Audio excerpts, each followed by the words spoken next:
Et la grande question, et je crois même que le président de la République, Emmanuel Macron, y était favorable, et puis il ne l'est plus d'un coup, à savoir, faut-il réintégrer? On sait que le monde hospitalier connaît un manque de personnel criant, une crise sans précédent. D'ailleurs, entre parenthèses, vous savez que les médecins sont en grève pour beaucoup, parce qu'ils voudraient une consultation à 50 balles. 50 € la consultation. Aujourd'hui, c'est à 25. Est-ce que vous soutenez le mouvement de grève des médecins, là, Besma? Tu soutiens? Non, moi non. Non. Pourquoi?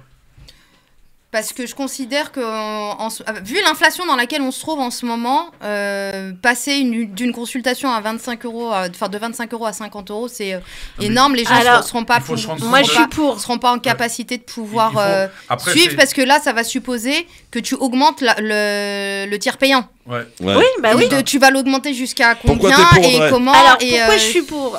Moi j'ai un exemple très. Mais par contre, excuse-moi, juste pour finir. Par contre, moi je suis pour qu'on baisse les charges des médecins.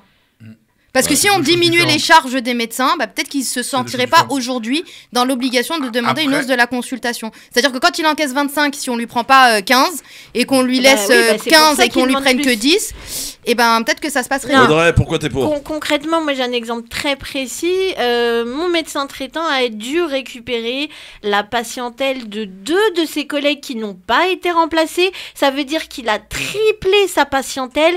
Et je peux vous dire que quand on arrive le matin, on termine le soir, il est sur les rotules.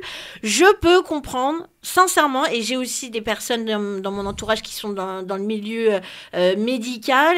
Sincèrement, je peux comprendre qu'à un moment donné, ils veuillent une revalorisation de leur honoraire. Moi, ça me choque pas, clairement. Après, dans la mesure où, effectivement, la prise en charge est proportionnelle. Ouais, bien sûr, proportionnelle. Même si elle est proportionnelle, Christophe, la prise en charge, ça veut dire que ça va être nos impôts aussi qui vont faire la prise en charge proportionnelle. C'est ça, c'est ça, surtout. À un moment donné, c'est pour ça que je dis ça. Mais après, ils ont beaucoup de travail. Le problème qu'on a, c'est le désert médical. C'est le manque de médecins, c'est le manque de formation. Si moi, je devais investir, j'investirais dans la formation des médecins et non pas dans l'augmentation, parce que déjà, les spécialistes, ils ont déjà leur argent. Donc, il faut faire attention, parce que souvent, quand on est dans le bon sentiment supplément d'âme, c'est vrai que ça nous glorifie de dire, ah oui, il faut les passer à 50. Mais quand vous allez voir un spécialiste, quand vous allez à l'hôpital, et vous allez voir combien ça coûte. Et une famille qui a 6 enfants, dont les parents sont au SMIC, ce qui est quand même la réalité dans nos territoires, et c'est pas possible. Donc, ils soignent plus leurs enfants, même en n'ayant que le tiers, parce que des fois, ils n'ont pas de mutuelle. C'est ceux qui n'ont pas de mutuelle parce qu'ils ne peuvent pas la payer, parce que c'est très cher maintenant. Et donc, en fait, le tiers payant.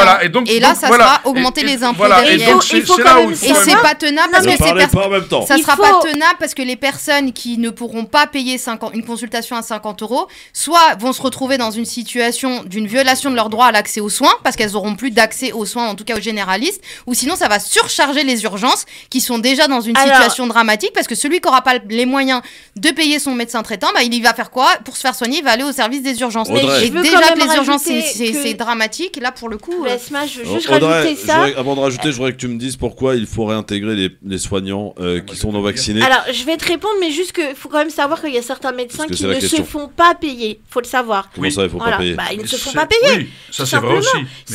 Ils se font payer en nature, on leur apporte des gâteaux. En nature? Qu'est-ce que c'est histoire? Écoutez, moi j'ai des exemples dans ma famille, ils leur apportent des gâteaux, des fruits. Mais la carte vitale, avec la carte vitale, ils se font rembourser par la sécurité sociale. C'est le tiers. Mais ça, ils se font payer. Non, ils se font payer. Non, quand le médecin prend la carte vitale et qu'il met la carte vitale, il se fait payer par la sécurité sociale. Mais il y en a beaucoup qui ne l'ont pas ou qui ont la CMU et qui ne sont pas dans la capacité de payer. Et quand c'est comme ça, on va pas dire... On a encore des médecins bienveillants. Oui, il y a des médecins qui ne prennent pas les gens de la CMU. C'est aussi ça, il y a des bienveillants. Discrimination dans l'accès aux soins. C'est une discrimination. D'ailleurs, j'en profite pour le dire aux auditeurs. Si un médecin ou un dentiste refuse de vous prendre en charge parce que vous êtes bénéficiaire de la CMU, de l'AME ou de la CMUC, c'est une discrimination dans votre droit à l'accès aux soins. Vous devez le dénoncer à la sécurité sociale, c'est illégal. Dénoncez-le. Il nous reste 3 minutes. Alors, pourquoi les réintégrer les soignants? Moi, je vais te dire. Attends, laisse Audrey d'abord. Moi, je vais. On n'a pas beaucoup parlé. Non, mais je vais être très direct. Moi, je pense que les personnels soignants ont tout à fait le droit de choisir de se soigner ou pas. On les a mis à l'écart de leur métier qu'ils aiment, et malheureusement ils sont handicapés. Moi je dis ça handicapés parce que ils ont décidé de ne pas ça sent le fil rouge là. Non, mais je termine juste sur le fait que ce sont quand même des gens. Ce sont des gens qui travaillent dans le corps médical et ils savent à quoi s'attendre. Football. Place au football. Qu'est-ce qui se passe, Tarek? C'est en Croatie-Belgique. Sans but de marquer. Là, il reste 10 minutes dans le temps réglementaire. Je vous ai laissé tranquille. Mais il y a une grosse pression canadienne sur le but marocain depuis tout à l'heure que les Marocains jouent en défense. De l'autre côté, c'est toujours 0-0. Le Maroc perdrait à 2 conditions, donc avec des si, mais on est loin de là, grâce à Dieu. Il faudrait que la Belgique marque un point et que le Maroc perde 3-2. On est loin de ça, puisqu'il nous reste 10 minutes. Et donc, je reviendrai 1 minute avant la fin du match. Il ne faut pas s'enflammer, comme dit Akli, je suis d'accord. Hein. Moi, je voudrais saluer quand même, parce que les Marocains, ils jouent en blanc, ça va leur porter chance, ils jouent avec les couleurs de l'Algérie. Donc, merci aux Marocains de porter les couleurs de l'Algérie. Et aux couleurs de la Tunisie. Non, mais clairement, bien sûr qu'il faut les réintégrer. Alors, pourquoi il faut les réintégrer? Je vous demande de répondre dans un instant, si vous le voulez bien. Akli et Bespa, qui nous donneront votre avis sur le sujet, bien entendu. Pourquoi il faut réintégrer les soignants non vaccinés alors qu'on les a fait travailler pendant le Covid, alors qu'ils étaient contaminés, on leur demandait de venir travailler même étant malades. Aujourd'hui, voilà, ce sont des gens qu'on veut écarter à tout prix. Faut-il les réintégrer? On sait qu'il y a un manque de personnel criant dans les services d'hôpitaux, alors qu'il y a même des services d'urgence qui ferment par manque de personnel. Faut-il réintégrer les soignants non vaccinés? C'est la question que l'on vous pose et vous êtes 79% à dire oui. À tout de suite. Restez avec nous. Le Grand Forum revient dans un instant sur France Maghreb 2. France Maghreb 2. Merci d'être avec nous en direct. Merci d'être avec nous en direct sur votre radio France Maghreb 2, le LGF avec Maître Maghrebi, Akli Menouli, Audrey Pronosti. Alors Akli, pourquoi il faut donner non, ça c'est bon, on a répondu au Téléthon. Il faut donner évidemment 36-37. Pourquoi il faut réintégrer les soignants non vaccinés, Akli? Parce que, en fait, au-delà du fait qu'on peut avoir, après, c'est une perception des choses, mais ce sont quand même des gens, même quand ils étaient non vaccinés, ils se sont quand même donné corps et âme à leurs soignants, ils ont pris des risques, et ils ont fait ce choix, mais ils ont pris des risques, ils ont quand même été sur le front. Absolument. Ensuite, il ne faut pas oublier que nous sommes, les gens l'ont dit avant, je vais le reprendre, mais qu'on est sous tension. Mais nous, en France, en métropole, on est sous tension, mais aux Antilles, c'est encore pire dans les territoires. Donc, à un moment donné, et puis, s'ils sont réintroduits, parce qu'en plus, le pire, c'est qu'ils sont suspendus, ils ne sont pas licenciés, donc ils ne peuvent même pas avoir des recours, prud'hommes, etc. Donc ils ne peuvent pas se défendre. Ça, c'est aussi un élément dans la loi qui est problématique. Mais, et puis l'autre élément, il faut quand même savoir que s'ils sont réintégrés, ils le seront avec un protocole. Je ne vois pas aujourd'hui, nous, on rentre partout sans masque, sans rien. On ne sait pas si on est malade ou pas, et ça pose aucun problème. Et dans les hôpitaux, on doit garder le masque pour y rentrer. Donc eux, ils auront le masque comme les autres. Donc je ne vois pas ce qui va changer.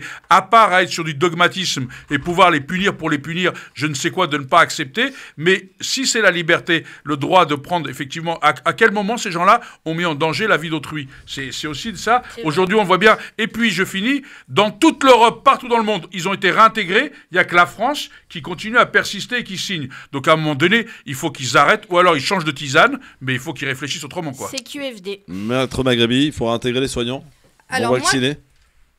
Bien évidemment qu'il faut les réintégrer. Et là où je rejoins Akli, c'est qu'en effet, au niveau européen, ils ont été réintégrés. Et c'est pour ça que d'ailleurs que le débat a été mis sur la table, on va dire, à savoir est-ce que la France doit les réintégrer ou pas, parce qu'au niveau européen, ça a été réintégré. Ils ont été réintégrés. Là où je rejoins Akli également, c'est sûr, c'est bon, ils ont été punis. Je pense que, voilà, au départ, on voulait punir les personnes qui refusaient de se faire vacciner parce qu'on pensait et on considérait que les vaccinés permettaient de ne pas transmettre le virus. Aujourd'hui, au niveau scientifique, on n'en est plus du tout là. On sait très bien que vacciné ou pas vacciné, quand le virus doit être transmis, il est transmis et que le vaccin ne l'empêche absolument pas. Donc, à mon sens, c'est un argument qui ne tient plus. La punition, ça y est, elle a eu lieu. Troisième raison pour laquelle moi, je considère que on doit les réintégrer, c'est que ils ont quand même, et là c'est plutôt l'avocate qui va parler, c'est qu'ils ont signé un contrat. Il y a un principe général du droit qui s'appelle la force obligatoire du contrat et on dit que le contrat tient lieu de loi entre les parties. Quand ils ont signé le contrat, il n'y avait pas ce vaccin. Qu'on vienne leur imposer un vaccin en cours d'exécution d'un contrat et qu'on vienne en plus modifier l'exécution du cours, les conditions d'exécution de ce contrat et qu'on mette fin à ce contrat-là ou on le suspende sans même d'ailleurs mettre fin à ce contrat juste parce que on décide de ne pas se faire vacciner quand on sait... sous prétexte que c'était pas envisageable. Et exactement. Donc déjà là, ça met en péril un principe général du droit et surtout quand on sait en plus que ils avaient quand même des motifs légitimes pour refuser de se faire vacciner, à savoir que ce sont des professionnels de la santé qui n'avaient pas confiance en un vaccin qui ne bénéficiaient pas d'une autorisation de mise sur le marché standard, mais qui bénéficiaient d'une mise sur le marché conditionnelle pour pouvoir, et qui était justifiée pour passer une crise. Nous ne sommes plus dans la crise. À partir du moment où nous ne sommes plus dans la crise, je ne vois pas pourquoi cette suspension devrait être maintenue. Bien au contraire, le chantage, ça suffit. La punition, ça suffit. Il faut les réintégrer et exécuter le contrat tel qu'ils l'ont signé initialement. Surtout qu'on manque de personnel. T'avais gagné ton procès à New York ? Oui.